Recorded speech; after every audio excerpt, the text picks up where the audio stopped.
and sleet starting to switch over to snow in many places. We're going to ask meteorologist Mike Goldberg and anchor Lorenzo to put the snowballs down for just a second and give us an update from outside. Yeah, we've been having a snowball fight out here, guys. I've been checking out the road conditions and drove in here just a little while ago. I'm out in the back of the station. We're on Cutshaw, and what I've found with the temperature close to the freezing mark is we're getting kind of a layer of slush that has developed here. It hasn't quite frozen over yet, and it's making the roads really slick. As the temperature goes down into the 20s, this is going to freeze over underneath the snow that is accumulating on top of it, so it's making for very treacherous travel, and it's only going to get worse as we go through the afternoon hours.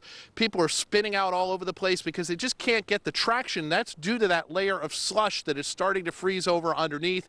I noticed that on some secondary roads, so again, folks are just not able to really get that traction to get going. Sometimes when you go really slow, you actually have less control, so you want to go at a steady tempo but not too fast, and again, leave yourself plenty of room between you and the vehicle in front of you. Now, accumulation here in the backyard is up to about 1.5 inches, and we're adding to it quickly because what we have falling right now, as Carrie's been talking about, is snow. It is turning completely from sleet over to snow, and that's going to continue to be a problem as we go through the rest of the day. It's going to accumulate very quickly. Lorenzo Hall is out here with me. Zoe, what do you have for an update? Hey, you know, Mike, what's interesting, got here at the station at roughly 8:20, 8:15 or so. We had a lot of sleet coming down, went inside, thought it was still sleeting, came outside roughly an hour later at 9:30 or so, the last time I saw you, and we have this, a winter wonderland. Right. As you mentioned, if Tim can get a shot of this for me, this snow stick, within that hour of time, we have seen the snow accumulate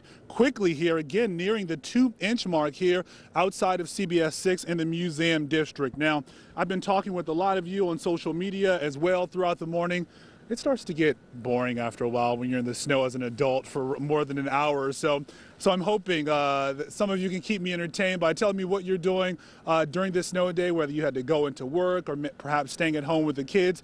And I got to tell you, maybe I should put the iPad down because a lot of you are making me jealous. For instance, I have Lisa who's telling me she's at home eating, having a couple of drinks or so. The same thing from Gia, who's watching movies and sipping on a glass of wine. And then we have Alice, who's making pork tamales right now. It's almost lunchtime, so maybe you can send your address as well, and perhaps we can send someone over to pick up a plate of that. But again, keep in touch with us on social media. Let us know what you're seeing. If you had to drive into work this morning, let us know what conditions are like there. And if you do go out, just make sure you're careful. For now, we're live in Richmond's Museum District this morning. I'm Lorenzo Hall for CBS 6 News. Charlotte.